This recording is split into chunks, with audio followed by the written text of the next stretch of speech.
Esther 6. That night the king had trouble sleeping, so he ordered an attendant to bring the book of the history of his reign so it could be read to him.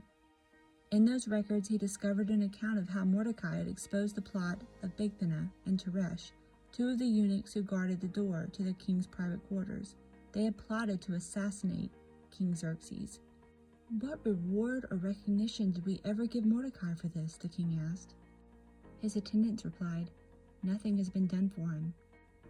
"Who is that in the outer court?" the king inquired.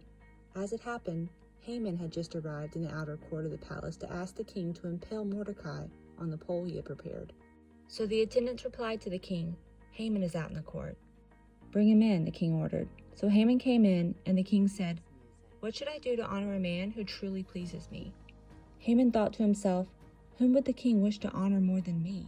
So he replied, "If the king wishes to honor someone, he should bring out one of the king's own royal robes, as well as a horse that the king himself has ridden, one with the royal emblem on its head.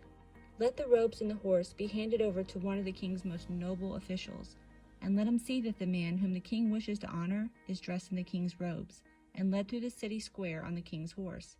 Have the officials shout as they go, 'This is what the king does for someone he wishes to honor.'" "Excellent," the king said to Haman. "Quick, take the robes and my horse, and do just as you have said for Mordecai the Jew, who sits at the gate of the palace.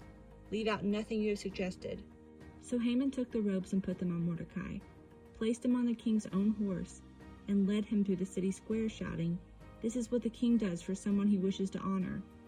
Afterward, Mordecai returned to the palace gate, but Haman hurried home dejected and completely humiliated.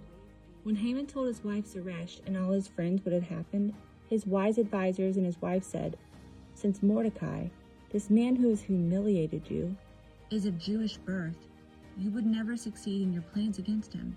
It will be fatal to continue opposing him." While they were talking, the king's eunuchs arrived and quickly took Haman to the banquet Esther had prepared.